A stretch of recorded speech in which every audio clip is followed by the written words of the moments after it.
Now, let's take an even deeper look into some of the cultural practices of the tribe. Whatever the exact case, people were living here for thousands of years. We cannot explain everything of the culture for those millennia, as some aspects would have shifted with different political, social, and environmental changes throughout those years. But what we do have is post-colonial writings and histories of some Europeans and Americans who have decided to write down the culture out of curiosity and posterity. Also, there was no hard evidence yet that older generations wrote all their history down for us later to see. Many stories and traditions were oral in their communication. Again, their histories were written in times where the natives had already been colonized to some extent within the mission system. Their culture wasn't totally lost, but we cannot tell if some of these practices were pre-Columbian in nature, or were influenced a little by Spanish culture. Also, due to the time that many of these accounts were written, it's hard to tell if these practices were thousands of years old, a few hundred, or just a few decades. So with that disclaimer, let's look into one of those sources. A man named Hugo Reed, a Scotsman who became a naturalized citizen of first Mexico and then the United States, had lived in Los Angeles County for over 20 years since the 1830s. A local rancher and tradesman, and a standout citizen, writing in 1852, set out to document some of the rituals, culture, and other aspects of the people he referred to as Gabrielino. He knew their struggle and mistreatment, for his wife and her children were members of the tribe, and he wanted to preserve their identity, while also criticizing the mission system. And even though Spain was out of the picture at this point, some missions still held sway over some of the native populations. While there are several sources from the time period, I like Reed because he is doing his best to be objective most of the time. He doesn't call the natives savages, or that they need discipline like some of the other accounts from the same time period do. He is just trying to record the cultural information he is told without bias or judgment. He wanted to know their beliefs, laws, and rules before the mission system had begun 83 years prior, in 1769. He wrote several letters, all of which were very long and packed with information, so I'll only cover a few excerpts and link the rest below.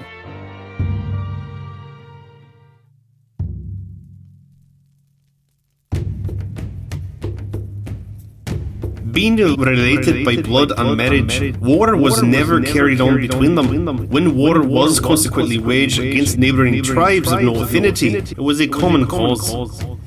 This is an interesting note in that he is claiming that there were no major conflicts within the tribal culture of Los Angeles. Of course, we can't speak for all the millennia, but definitely this might have been the case in the years directly before Spanish arrival. These people were interconnected by language, customs, and blood in many cases. Several people in several different villages could have been extended family members, but they would unite, or at least find common cause, when taking on neighboring tribes when threatened.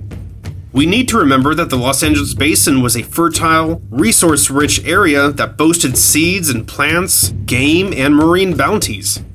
As with any rich area anywhere in the world, there might have been times where outsiders would come and either attempt to dominate places or try to extract materials by raiding.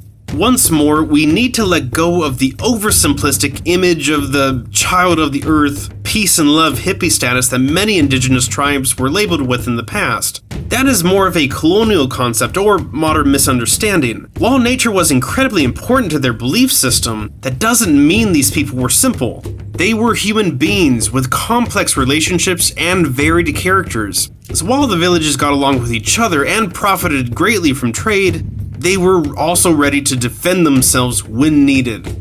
We get a glimpse of this reality check when Reed is told about the treatment of prisoners of war. They were tortured for a long time and ultimately put to death. Usually this was done with large ceremonies around it, with scores of people attending from neighboring villages to take part in the rituals.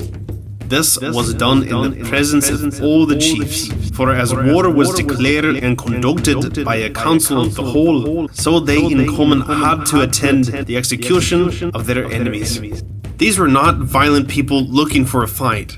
They were just human beings living in their reality. The war dances after conflict were not blood-crazy celebrations of victory, Reed tells us. It was a large spectacle, but a solemn occasion, remembering their own fallen, and the anger towards the enemies that took the lives of their comrades. Reed describes these occasions as maddening, a mixture of almost uncontrollable pain, anger, and sorrow in a very public atmosphere. One could only imagine.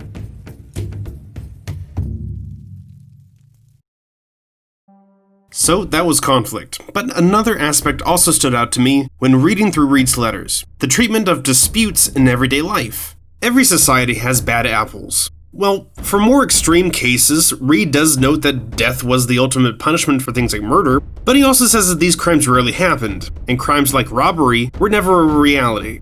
But maybe two got into a fight or something, or somebody's kid accidentally broke a neighbor's tool, or some other civil dispute. What then? If a quarrel ensued between two parties, the chief of the lodge took cognizance in the case and decided according to the testimony produced. Now this is interesting. If it was within the village, the local chief would hear out the parties involved and decide who was right, based on the evidence produced. If it involved more than one village, those two chiefs would get together and hear out all the parties and collectively make a decision. Hugo also notes that if they could not reach a motion after all that, a third-party chief from another village would be invited, and they would decide the final outcome. This was a very equitable society. This kept things like conflict and blood feuds from developing like we might see in other parts of the historical world. The losers were not tortured or imprisoned, but had to pay fines in goods, furs, or food to cover whatever damage was done. And later in the mission system, money was also accepted. The amount of time collecting these extra resources for no personal benefit to yourself was time-consuming and punishment enough. The reason why this was punishment was because those resources could be extremely valuable as trade items. Okay, so what about trade? What importance did it have? Considerable barter and trade was carried on between those of the coast and those of the interior, the latter furnishing deer skins and seeds in exchange for money, fish, sea otter skins, and soapstone pots.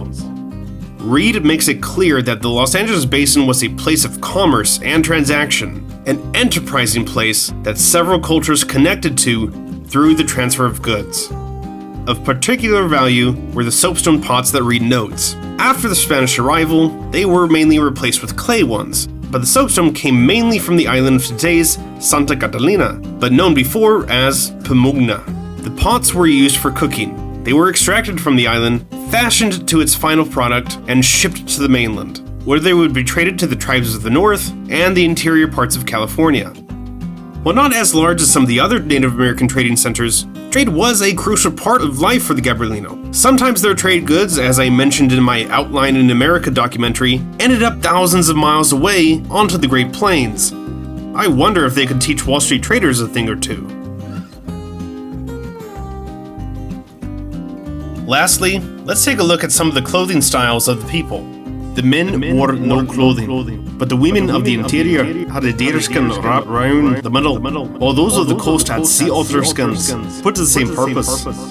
During the season of flowers, the females and children decked themselves in splendor, not only entwining them in the hair, but stringing them with the stalks and leaves, making bows of them. The guardians were, I guess, the less the better. But why? I don't know, and we don't have a time machine to go back and ask them when they decided that this was the best option to go with. Due to the area's climate, the temperature probably stayed within a certain range for most of the year, as it still does today, although it is getting warmer and for longer periods due to climate change now. My guess of the historical range at that point would be between 60 and 80 degrees Fahrenheit, or 15 to 26 degrees Celsius for most of the year. With some exceptions, this temperature bracket probably didn't deviate that much, creating a comfortable temperature range for the area. So that may explain the lack of a lot of clothing. Or maybe they just enjoyed the freedom of going commando. Whatever the case, before Spanish arrival, wearing just a few clothes was a normal habit. Flowers were used to perk up the style of dress, and apparently, some were arranged into something similar to a Polynesian lei, which might also be another connection to the Polynesians as discussed in the last episode, but who knows. Other jewelry, necklaces, earrings, and bracelets were made out of shells, feathers, blackened stones, and grounded down whale's teeth. Reed does state there are no nose piercings, even though other tribes nearby used them, and does not mention any form of headdresses, at least in everyday life that is. Added to this were various body paint designs with different styles and colors to fit certain occasions or for practical use, such as preventing sunburn. And sometimes, according to other records a little older than Reed's, tattoos on the chin to mark the status of a few standout members of the tribe. So the tribe's style would be distinct from Native Americans of the Plains and East Coast, and those of Mexico and Central America also. The coastal tribes of California as a whole all had unique fashions, most of which have not made it to popular media. I think the culture is fascinating and hope more people strive to learn more about it. There are over 70 pages of letters and notes taken by Reed. We have only touched the surface. He writes about things like marriage, births, and funerals, all being communal events with many members from several tribes participating, often taking days to complete.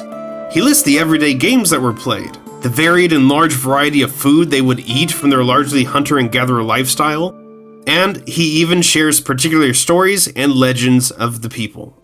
And his was just one account of several. Reed passed away later that same year, and now rests peacefully in the basin and county he called home. I hope you liked the video, and if you did, there are 2 easy and free ways to support. Please subscribe and click that like button.